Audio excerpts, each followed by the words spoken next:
Hello everyone, and now welcome to game number 1 in a series. This is going to be ZDR versus WFZ. This is a best of 3 series, game 1 now taking place here on Echo Isle.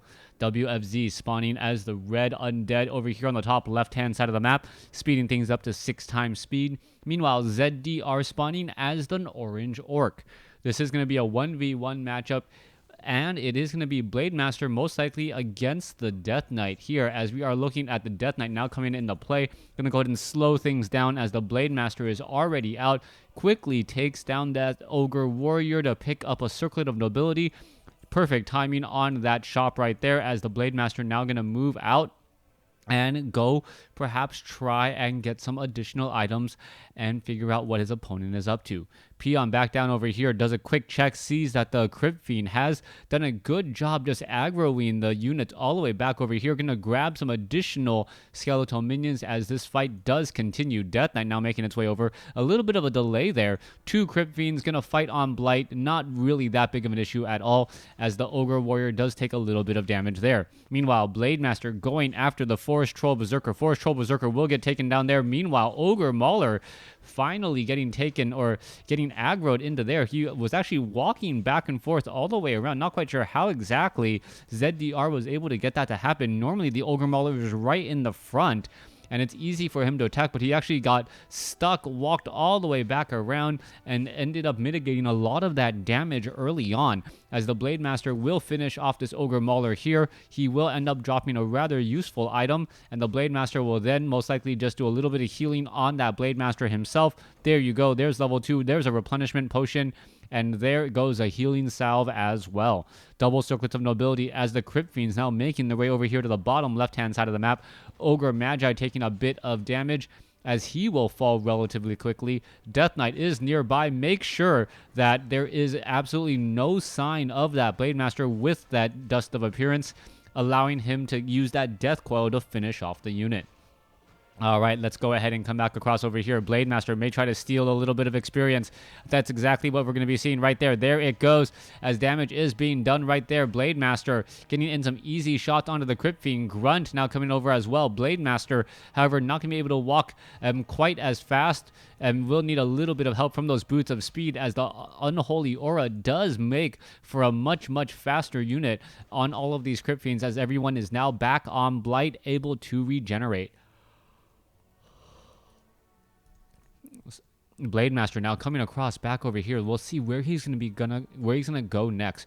Grunts are ready to go. Blade Master really want to test the waters and figure out what exactly WFZ's long-term strategy and goal is. Meanwhile, the Crypt Fiends have already made their way out across over here, and it looks like the Grunts are going to catch them and try and intercept and snipe. There's a bit of a lucky ensnare there, as WFZ going to end up taking a little bit of losses because of the creeps. All right, Grunt's going to get an easy shot right there. There goes one unit. Blade Master already going after another, switching focus already, as the Death Knight able to save the a Crypt Fiend there. That Crypt Fiend already down to, what, 400 some odd hit points after the 200 hit point heal, as the Blade Master still testing the waters, hoping to perhaps whittle away and win some attrition points, hit points off of his opponent. Now, WFZ really feels like he's fighting in a bit of a corner here. He doesn't really know how to really make his way back out. That Blade Master has really just forced Death Knight into a corner, and it looks as though the Blade Master will be coming across here once again, gonna finish off these null poachers that are pretty easy targets, but the Blade Master gonna continue to get some easy shots there. Blade Master with a 100-point critical strike at level 2. Very big amount of damage there. As the Blade Master now running away, you can see that he is using a rejuvenation potion, hence the hit point and mana regeneration, without having to head all the way back home for a clarity potion. ZDR now going to be making its way back off to the north here, most likely going to be focusing down this Ogre Magi here while focusing down some Ogre Warriors. It looks like that is definitely going to be the case. Blade Master taking a little bit of damage there. There's a quick ensnare. Skeletal Minions are going to catch all of this action already, as the Ogre Magi will fall, giving the Blade Master now level 3. Yes, he does Windwalk strike there purposely. Wait, did the Skeletal Minion actually steal that bit of experience? No, I do not think so. The Shadow Hunter has a little bit more experience. That's why the Blade Master did not get to level 3 with that earlier blow. But we are going to see him, the Shadow Hunter, now perhaps gain the last little bit of experience right here. You can also see a manual of health there, healing salves around to try and heal back up, as the Blade Master now going to be playing the annoyance factor game onto that Death Knight and those Crypt Fiends.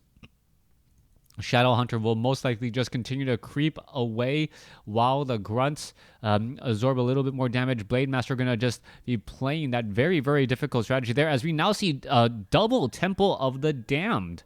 All right, Temple of the Damned is not something you see all that often. We could be going into perhaps a Necro Wagon type of strategy, something that I haven't seen in quite some time, but it does make sense against an Orc player, since Spirit Walkers generally are really only used for only used for their Spirit Link. Anytime you are forcing the opponent, the Orc player, to try and train up more Spirit Walkers than they actually need, you are stopping a lot of the damage. No more ensnares, and that could be the case here. You can see that the Slaughterhouse is training up an Obsidian statue, but we could be following up with meat wagons. Meat wagons are able to pick up corpses off of the ground, especially the ones next to the graveyard there, and then use them later for perhaps a couple of easy skeletal minions, or just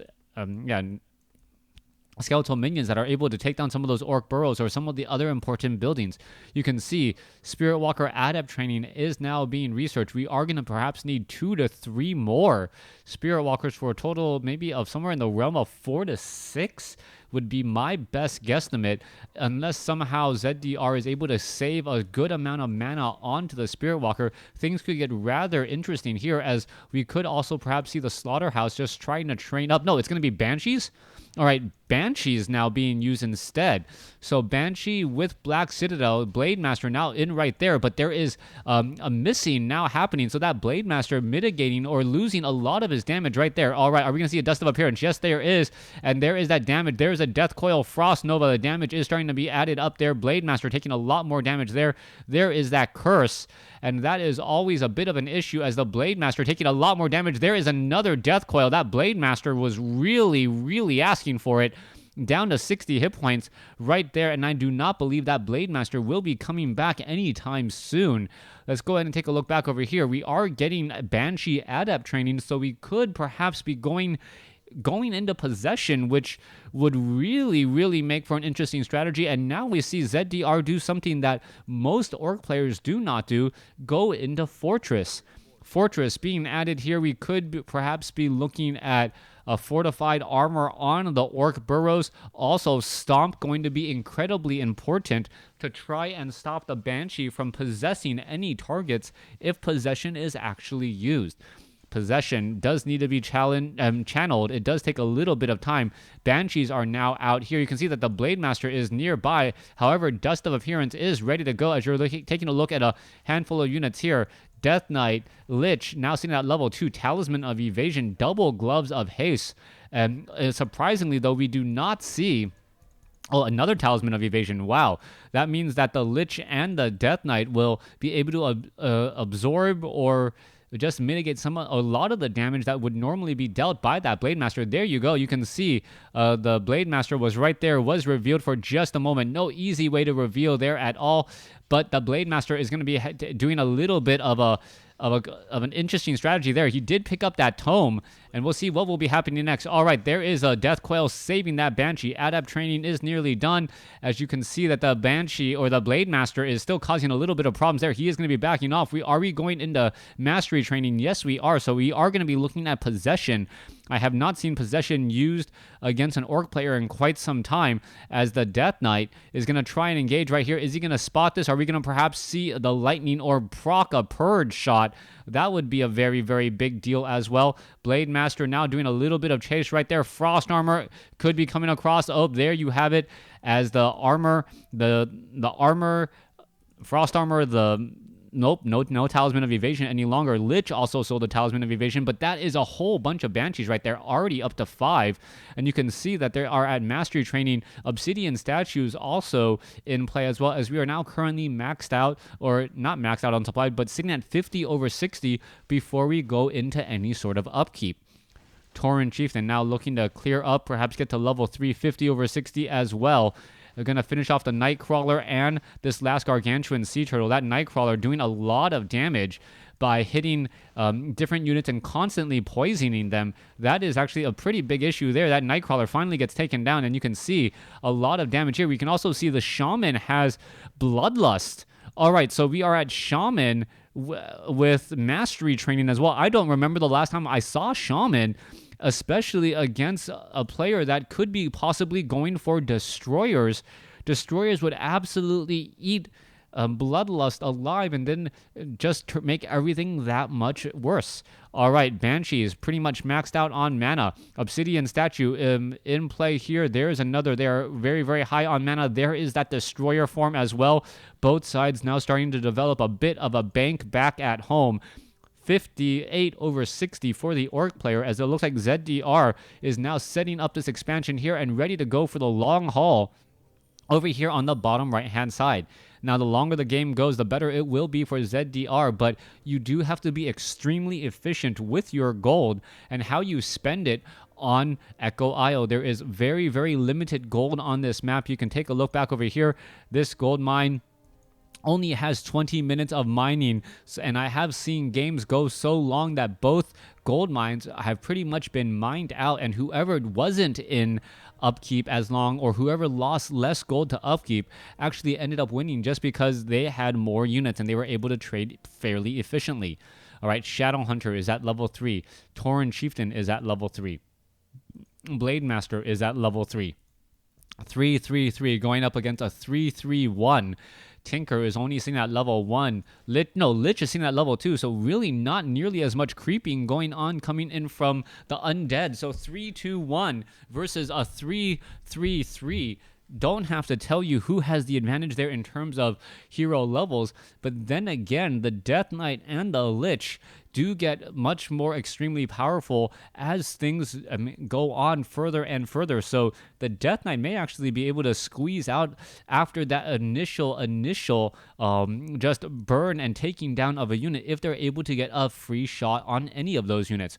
All right, Obsidian statue is ready to go. Blade Master is back over here. Banshee was not attacked, able to join up with the rest of the army here, and this is going to turn into a very big issue. Blade Master now having Dust of Appearance. Where is that shade? There is a shade off over here. There is a sentry ward, and that shade will get taken out very quickly if it's not careful. There it goes. That sentry ward not being careful at all. Blade Master now coming in for the engagement there. There was a purge onto that Banshee, but that Banshee now pretty much back up to life, ready to go. There is some absorb mana there as the Obsidian statue. Wait, what's going on? I thought I saw some absorb mana. No, not absorb mana.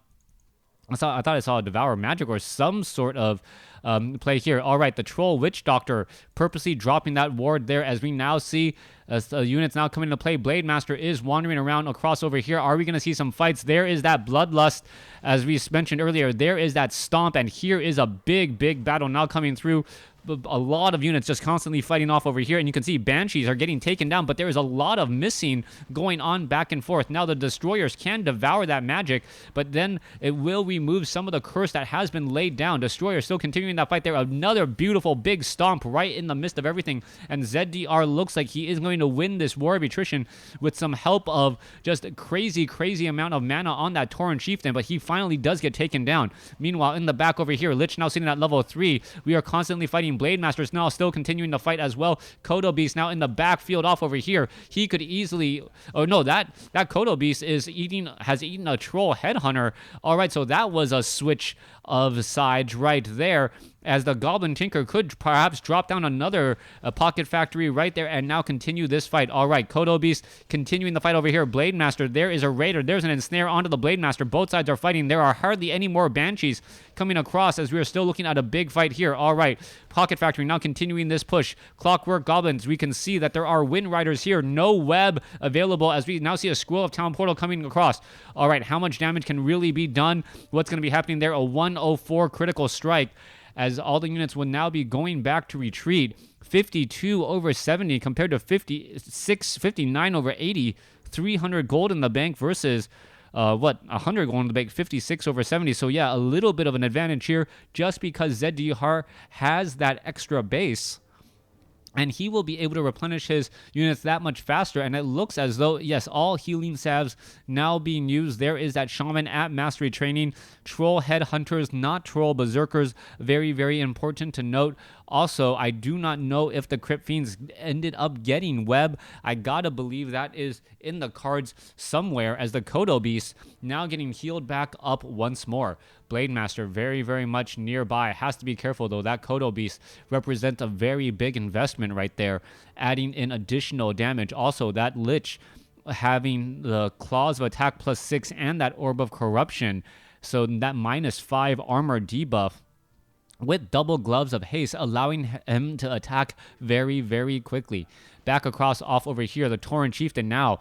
I'm not quite sure what that animation was. It looked as though he leveled, but he's been level 3 for quite some time, so not quite sure what happened there. Meanwhile, the Wind Riders are now making their way back down across over here. It looks as though, yes, one skeletal minion will get taken down. Troll Witch Doctor is right here. Clockwork Factory, Pocket Factory now back into play. Goblin Tinker still sitting at level 1 here as we are looking to bring across the fight. Where is the Obsidian statue? It is nowhere to be found, but the Kodo Beast is healing up rather nicely as the Death Knight still sitting at level 3. All right, the fights are coming in rather quickly here. Are we perhaps going to see the fall of another unit? Clockwork Goblin going to get taken down here. There is another Kodo Beast. Kodo Beast, however, not going to fall, as we are still looking at a lot of units falling across over here. The Banshees now just getting in fights here. 70 over 80 supply. 2 Pocket Factories now in play, as they are now overlapping in timing. If the Death Knight is able to get to level 4, then the rest of the army will have significant hit point regeneration with that double unholy or level 2 unholy aura, as the units are now coming across. All right, there is the Purge. Kodo Beast quickly gets taken down. There it goes. Ensnare now coming across as well. Still no web that I can see whatsoever. There is still a lot of units in the air. We are constantly fighting. A beautiful stomp right in the front right there. Tauren Chieftain was resurrected. That was what the animation was earlier, as ZDR looks to be able to finish off WFZ, taking down the Goblin Tinker. That Tauren Chieftain with that stomp, just so powerful. Continuing this push here, another stomp now getting laid down across multiple units, and I believe the Lich will, no, Death Coil barely saves him, but is it going to be enough? There is once more the Hex, there's the Purge, there is the death of a Lich, and WFZ does give the GG. Thanks for watching, thanks for listening, hope you guys enjoyed game 1. Please stay tuned for game number 2.